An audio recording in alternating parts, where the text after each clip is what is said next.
Hey nerds, Farmer Jesse here. Welcome to Growers Daily, your daily dose of ecological farming insight. It is Friday, August 22nd, 2025, and today we're talking about the hidden reality of many profitable farms. We take on a conundrum about when people ask you to help with their gardens, and it is Feedback Friday, so let's do it.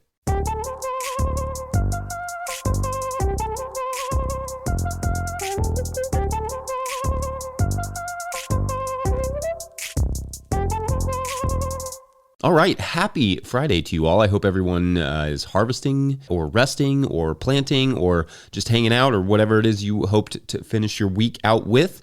We've had a hectic couple of days on the farm here of enjoying this dang weather. It's been, barely out of the 70s here, so that's like, 26 Celsius or so, and lightly cloudy. Also, while we're just introing here and talking about, my weather, because you need to know that, I have loved seeing your all's gardens and garden fails and fall prep this week. Keep sending those 20-second clips to farmermike@no-tillgrowers.com. Having the one yesterday from Paul from Japan, where they went out of town for 2 weeks and a storm hit and blew down the trellis, was amazingly poignant. We did not coordinate that. That's just the elegant timing of this wonderful community. So this week, we love your garden prep for the fall videos, 20 seconds. Send them to farmermike@no-tillgrowers.com, or, send your spring prep ones if you're down there in the Southern Hemisphere. Show us what you all got going on. Anyway, it is Friday, which means Feedback Friday, where we explore what you all were saying about this week's topics. On Monday, we talked about cooling the greenhouse in the summer, or at least without AC.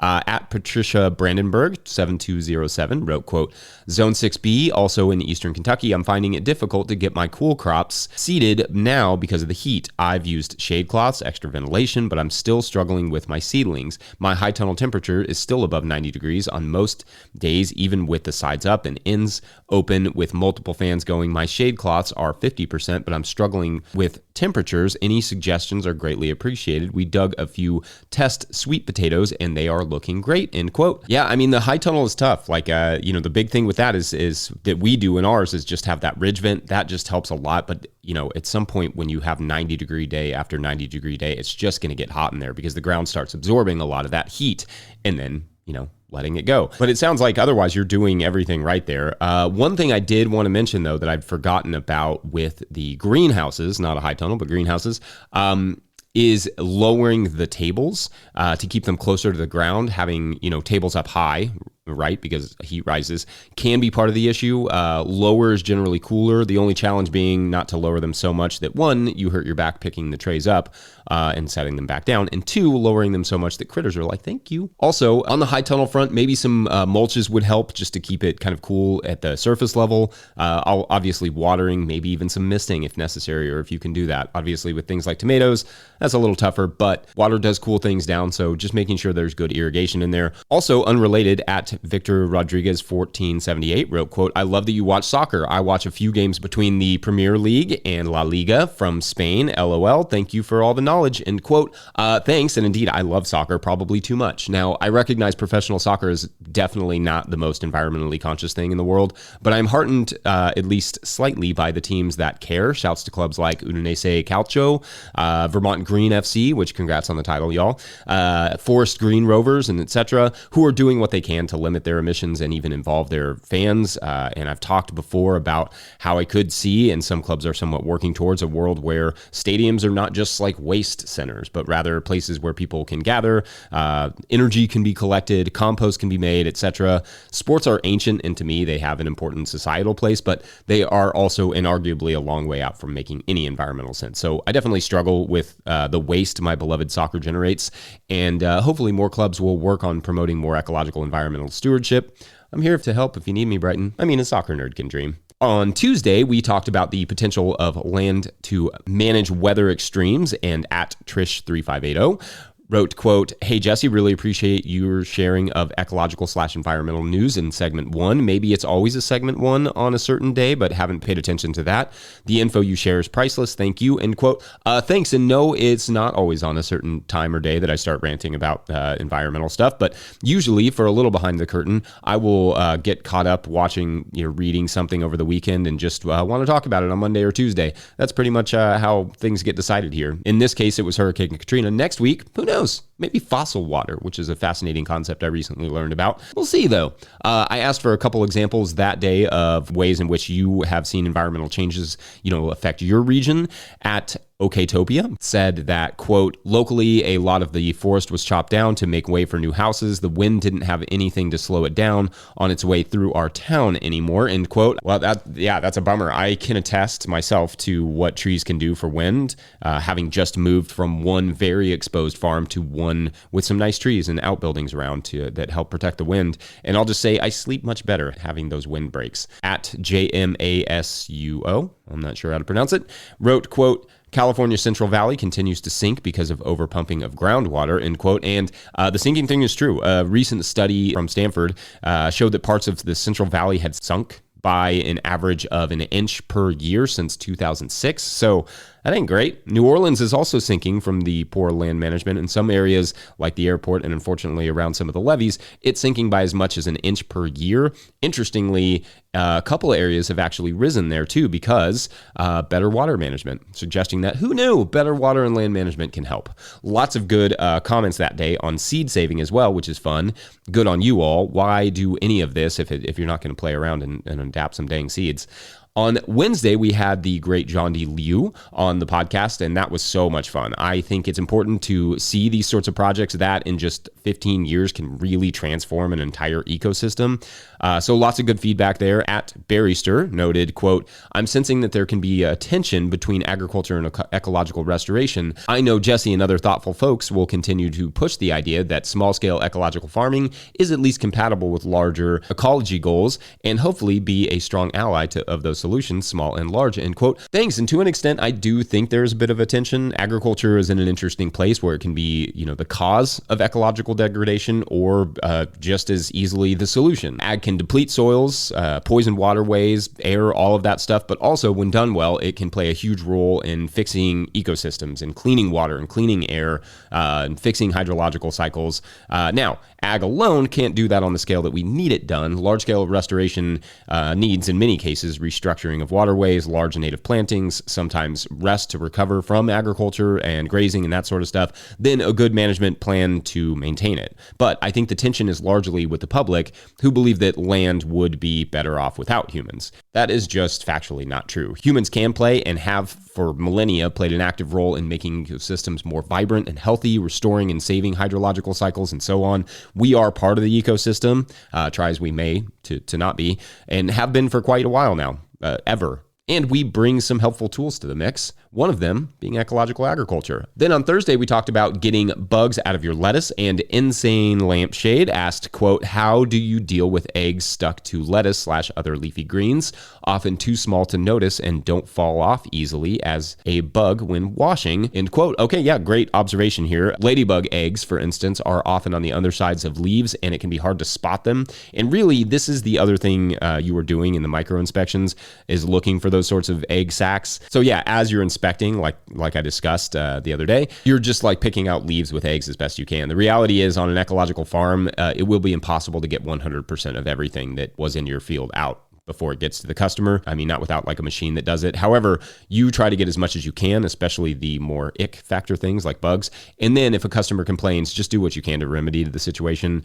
Do I wish the public understood that a bug in their food is probably the greatest thing they can see? Yes. But, that's not likely going to change anytime soon. Bugs mean nothing was sprayed on the lettuce, or at least, not recently. So to me, that's a good sign. I kind of wish I found more bugs in my food. But anyway, we're not there yet, nor will we likely ever be. So just do your best. Also that day, I mentioned a restaurant in a greenhouse in Lexington, Kentucky at Scott Freeze 6831 wrote, quote, the restaurant Jesse is referring to in the video is called Kentucky Native Cafe. It is located in the back of Mickler's greenhouse. I highly recommend it. This is a very relaxing area with good food and a great atmosphere. Look it up if you are ever in that area, end quote. And yeah, I couldn't remember the name offhand, but it is truly a gem. Love that place, worth stopping by if you're in Lexington, but also just the idea of having a warm place to go in the winter, like in a greenhouse and have a meal. That's pretty awesome. So shouts to that. Anyway, great stuff as always this week, friends. Couldn't be more proud of our comments section, and shouts to John D. Liu for his time. Really, really fun to talk to him. Wish we'd had more time to continue on that conversation, maybe for a later day.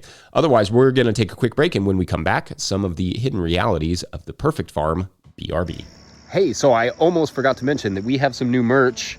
in the store, like these Soil Nerd beanies for your fall. It's on its way. It's happening. And we also got another one. Hold on. There it is, a little no-till growers love. So you can pick those up at no-tillgrowers.com to support our work and show that you're a soil nerd. Nice. Hey Jesse, Brian here at Snowflake Farm. As a first-year market gardener, the summer production is creeping to a halt and we're pivoting to the fall. Quicker than I had anticipated, but still being able to fill out a table. Farmer Claire Coleman here from the Winter Growers Podcast. Did you know that I also founded Real Farmer Care, a nonprofit that supports farmer well-being? From my own experiences farming, I knew firsthand that this type of support was missing from ag, so I decided to do something about it. As of today, there are over 500 farmer recipients of a $100 self-care award, with more applying daily. If you'd like to help, each $100 donated supports one new farmer. Visit realfarmercare.com to donate and learn more. Again, that's realfarmercare.com. If you, the listener, are enjoying this podcast, getting even a small amount of value from it, consider supporting our work over at patreon.com/no-till-growers. I will try to get to questions from everywhere the questions come in, but I will always get to your Patreon questions. Now, today's Patreon question, though maybe more of a comment, comes to us from Patreon member Alex Smith, who writes, quote, "Greetings. I've always been a bit of an ever learner and enjoy educating myself on numerous aspects of my business and interests. I voraciously consume farm books, podcasts, etc., and pick other farmers' brains as often as I can. That being said, with the abundance of content out there, especially on social media, it can become discouraging knowing that I'm not as profitable, productive, or polished as Farm X. Or, as another farmer put it to me, why would I listen to someone tell me everything I'm doing wrong? The flip side is that the room for improvement is also a motivator to achieve more. Your advice and perspectives are always appreciated. Peace." End quote. So first off, thank you, Alec. And I hope this show doesn't make anyone feel that way. Or at very least, I do try to share failures as much as I can so that you can see, well, I too get things wrong, probably more than I should. Or I make bad decisions, or I lose a crop, or whatever. And I have also done segments, or at least partial segments, on this idea of comparison being the thief of joy, that sometimes seeing someone else's operation can make what you're doing feel small or unsuccessful. It's one of the worst things about the social media era. Lives are curated in a way that we think impresses other people, but mostly, or at least often, just makes them feel less than. Sure, there is some inspiration to be had there. I've learned things through social media without a doubt, and fun to be had. But as somebody on the outside, it's okay to just have a farm and garden and love that farm or garden, even if it's not as perfect as someone else's farm or garden. That's okay too. I guarantee their farm or garden is not as perfect as it looks either. A lot of times, the unseen or less obvious reality is that many of the farms and farmers with the nicest stuff just either have the startup capital to get there from previous work or family, or they have a side gig that bankrolls it. Some inherited their land, some have trusts, I'm sure. That isn't to say there are no farms that start with very little and build into something envious. That is certainly the case. But truth be told, a lot of those are not always the ones you see the most online. In fact, and maybe I've said this before, but one of the huge advantages or boosts my own farm got was when my mother passed away back in 2018. We found out that she had a small life insurance policy. She had never been great with money or planning. Love you, Mom. So it was a huge surprise to us, but that was like a sudden $30,000 boost that helped us to fast track building and buying the farm that we are currently on. Now, we were at the time like definitely 3 years out from that opportunity, saving what money we could from our farm, but that definitely like made things faster and made things easier. We also had family who lent us money for our last farm and our original down payment on the land where we built our old cabin, a cabin we partially funded through a crowdfunding campaign. We've been given 2 or 3 old vehicles by our family. So although Hannah and I have started with almost nothing and worked second jobs and such to get our farm going, we also got lucky breaks several times along the way. So often, for that reason, when it comes to talking about starting farms and farm businesses, I'm hesitant to use my own farm as a model because it required a bit of good fortune sprinkled along the way that others will not necessarily have access to. Another thing that gets overlooked in conversations about gardens and market gardens is that running a business is likewise not for everyone. And there's no law out there that says your farm or garden should be your only income or it needs to be perfect. That's a silly and unrealistic standard. People have been using farming as their side gig to, say, teaching, or conversely teaching as their side gig to farming forever, or being a mechanic or a locksmith or whatever else you do. Starting a successful farm business really boils down to having a great plan, adequate startup capital, a reasonable amount of growing experience, and making pragmatic choices along the way and not rushing it. Then It takes a ton of hard work. It certainly can be done in a profitable way that builds itself and provides for the farmers, absolutely, but that requires a certain personality and great preparation. In some cases, it may require other people, other owners, to make it truly successful and sustainable. Our farms do not need to be perfect or polished or be as profitable as every other farm. If we are, enjoying them and they are feeding people and they are paying for themselves and paying us and engaging positively with the local ecology, we should strive to make them profitable, obviously, 100%. You have to make a living. You can't spend more than you make to farm. And we should strive to make them successful and not stressful, very much so. But that may not look like every farm you see, because the systems they use that help them grow an acre of, say, like intensive greens or whatever, oftentimes did not come from them growing an acre of intensive greens to start. And that's okay too. Startup capital is part of starting a business, but it's important we keep that perspective so we don't look at what we're doing and think, I must be doing it wrong. You may be doing it better. You just may not be as well funded. You may have a longer timeline. You may not have as much experience or the side gig that they have that helps bankroll it. Or you may just be enjoying goofing off in the garden a little more than they do. Guilty. And so sometimes things look a little wilder. Anyway, rant done. You all tell me what resonates here and how you don't let comparison be the thief of joy or thief of the pride you have in everything that you've accomplished yourself. Otherwise, we're going to take a quick break. And when we come back, let's not get sucked into being someone's free landscaper. Cool? Be right back. Hi No Dig Nerds, Joe, Muddy Puddles Farm, UK again. This is my epic fail. This is my wonderful buckwheat and phacelia mixed cover crop. And here is the same crop where the sheep broke in. Today's episode is brought to you by Farmhand. We know it's peak season, you're busy, but the messages you send now are what drive renewals later. That's why Farmhand is offering free instant access to their farmer-built newsletter builder.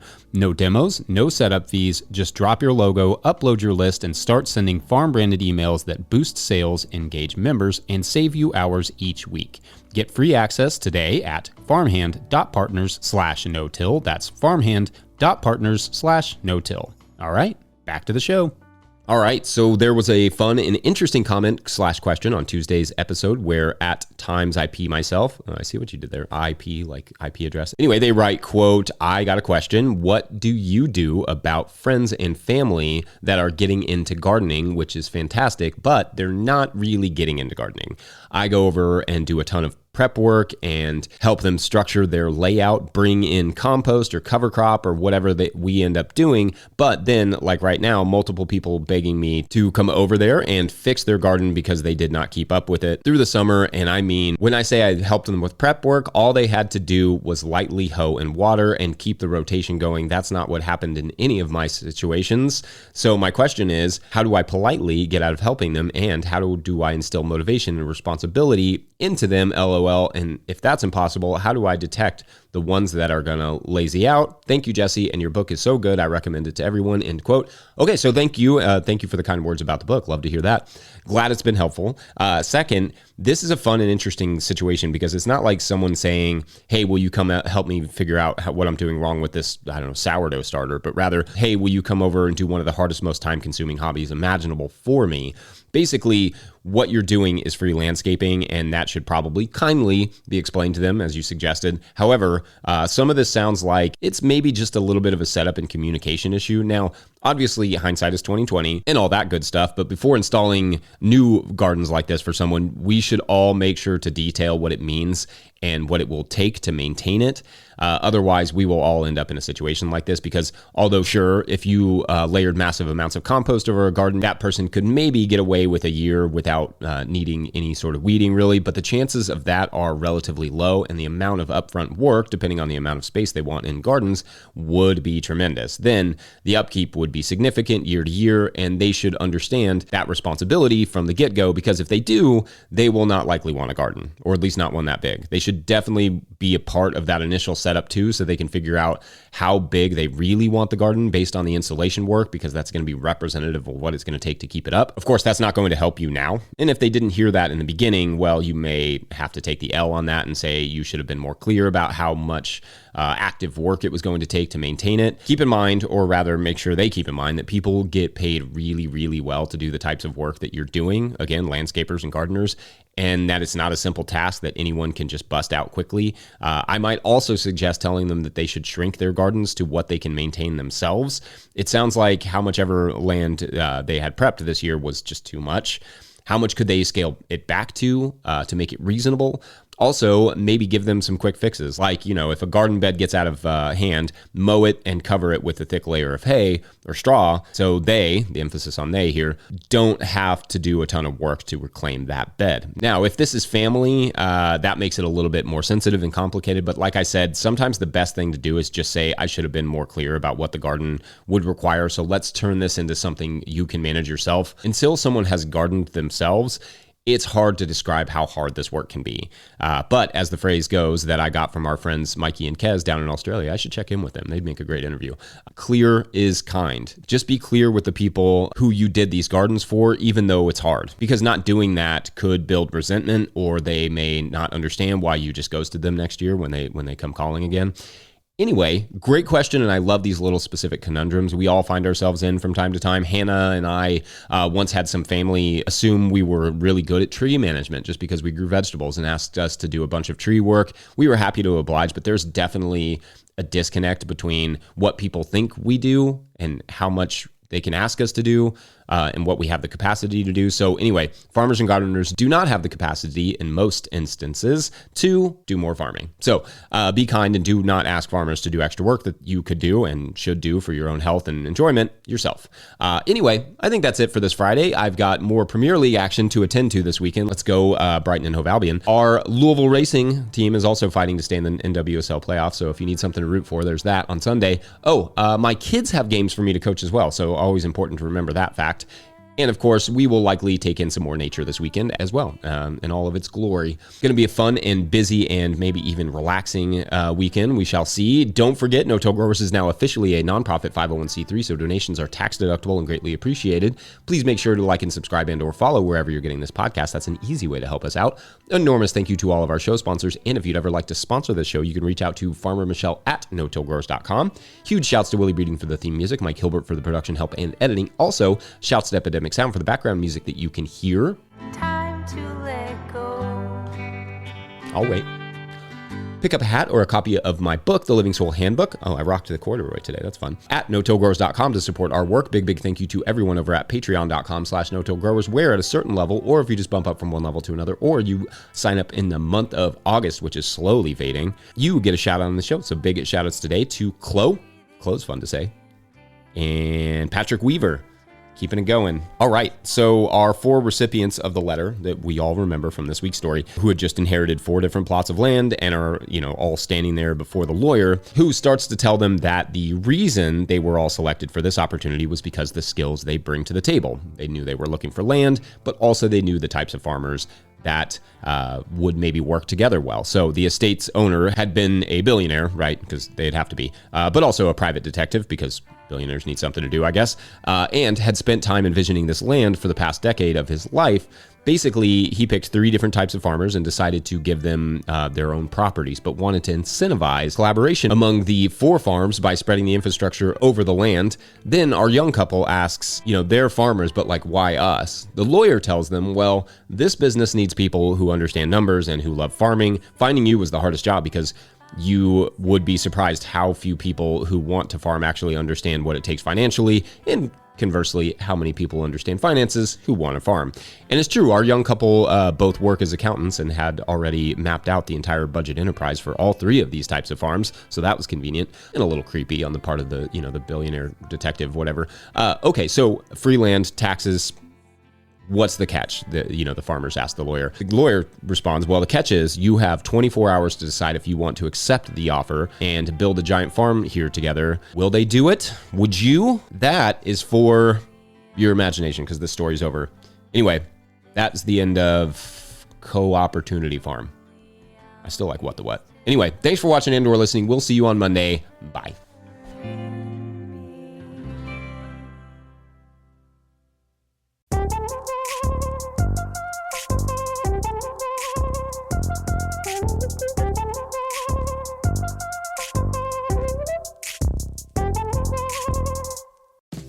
Toyota's national sales event is happening now with great deals on a wide range of SUVs like the adventure-ready RAV4 or spacious Grand Highlander. Visit buyatoyota.com for deals and more. Toyota, let's go places.